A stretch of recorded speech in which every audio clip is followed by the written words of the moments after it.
There are forests that feel alive. Forests that breathe with the wind, that watch with silent eyes, that hold memories older than any human story. But there is one forest that is different. One that is feared even by those who live miles away from it. A forest that whispers your name. It begins with a sound, soft, barely noticeable. A faint murmur carried by the wind. Most people ignore it. They think it's just leaves brushing against each other, or the distant call of an animal. But those who have heard the whisper clearly know the truth. It is not the wind. It is not an animal. It is something else. The forest sits at the edge of a forgotten town, surrounded by old wooden fences that have long since collapsed. Locals warn travelers not to enter. They say the forest chooses who it calls, and once it calls you, it never stops. People who live nearby tell stories of hearing their names spoken softly at night, sometimes from the trees, sometimes from the darkness outside their windows, sometimes from inside their own homes. The voice is always familiar, always gentle, always inviting, but those who follow the voice into the forest are never seen again. The deeper you walk, the stranger the forest becomes. The trees grow taller, their branches twisting like skeletal arms reaching for the sky. The air becomes colder, heavier, as if the forest is holding its breath, and the whispers grow louder.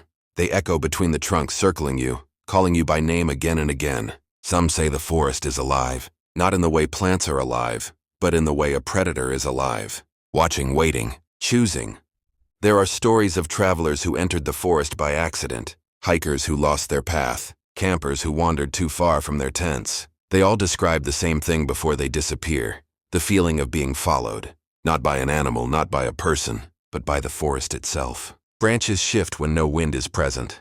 Footsteps echo behind you even when you are alone. Shadows move between the trees, too tall and too thin to be human. And always, the whispering voice calling your name. Some who escape say the forest changes as you walk. Paths twist into new shapes. Clearings vanish, landmarks move. It is as if the forest rearranges itself to keep you inside. One survivor described seeing a figure standing between the trees, tall, motionless, its face hidden in shadow. When he blinked, the figure was suddenly closer.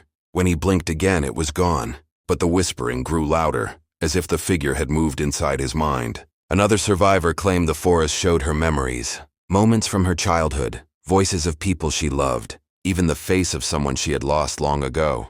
The forest used her memories to lure her deeper, promising comfort, promising answers, promising reunion. But she realized too late that the forest was not showing her memories. It was feeding on them. The forest does not want your body. It wants your mind, your memories, your identity, your name. And once it has your name, it never lets go. Some researchers tried to study the forest. They set up cameras, sensors, and recording equipment.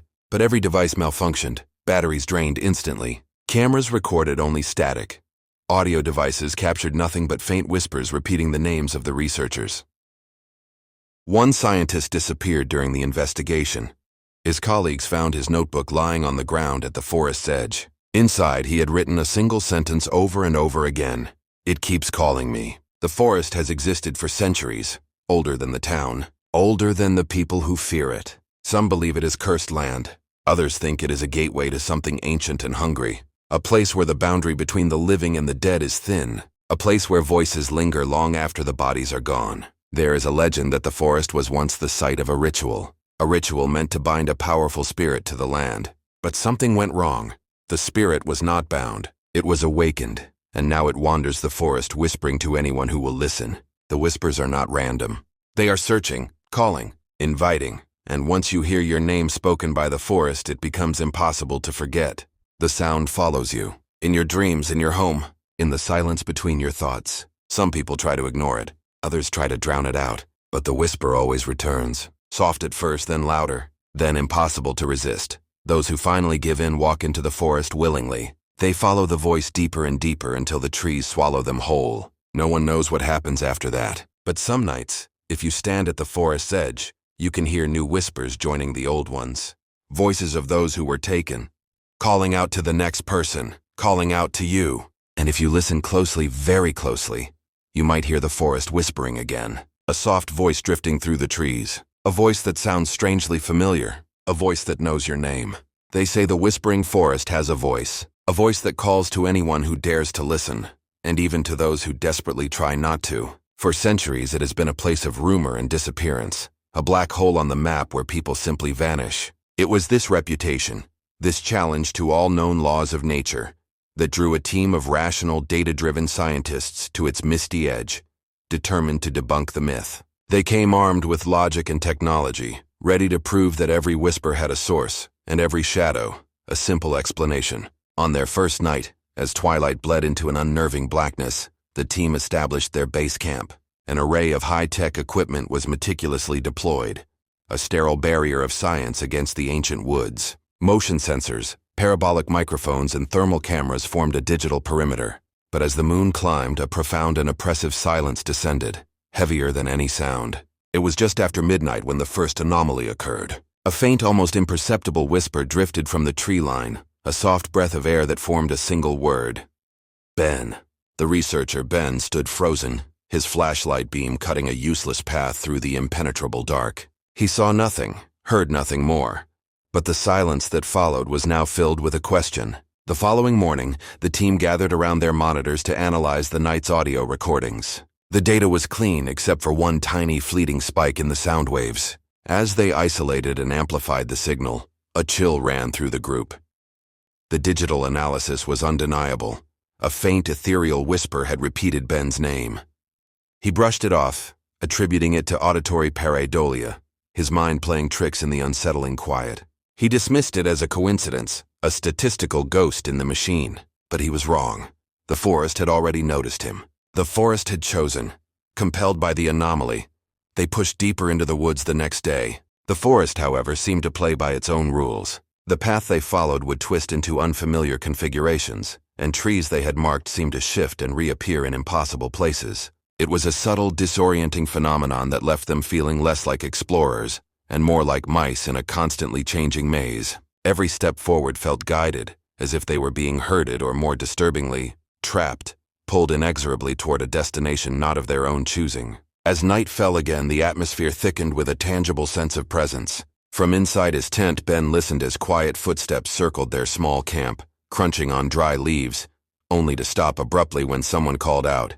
There was never anyone there. Then the whispers began again, but this time they were different. It wasn't one voice, but many, a layered chorus of hushed tones, each calling a different researcher by name. Peering out of her tent, a scientist named Elena caught a fleeting glimpse of something impossible. A tall, unnaturally thin figure with elongated limbs, moving with silent grace between the trees before it dissolved back into the shadows. Another researcher, while charting their perimeter, made a chilling discovery. Carved into the ancient bark of a gnarled oak were strange, ritualistic symbols, unlike any known script. As he reached out to touch them, an intense, unnatural cold shot up his arm, making him recoil in shock. The forest held secrets far older than they had imagined. That terror was magnified on the morning of the fourth day, when they found a tent empty. Their geologist Mark was gone. His footprints led from his tent directly into the densest part of the forest, and then, without a struggle or any sign of deviation, they simply stopped at the base of a massive ancient tree, as if he had been swallowed by the wood itself. Huddled together in what remained of their camp, the surviving scientists were paralyzed by a primal fear that no data could explain. The whispers returned with the darkness, swirling around them, predatory and knowing. A new, terrifying sound drifted from the trees, a voice that was both familiar and horrifically wrong. It was Mark's voice calling their names one by one. In that moment of pure horror, they understood. The forest wasn't just calling to them, it was learning. It was consuming their voices, their memories, and their deepest fears, adding them to its ghostly choir. The whispers began to morph and twist, the stolen voice of their lost colleague becoming distorted, an unnatural parody used to lure them further into the labyrinth of trees. In the deepest, darkest pockets of the woods, a silhouette moved, tall, thin, and fluid. For a split second, a pair of faint, glowing eyes fixed on their camp. The forest had been awakened. The forest had tasted fear and memory, and now it wanted more. It was no longer just whispering, it was hunting, and its victims were trapped in a symphony of their own terror.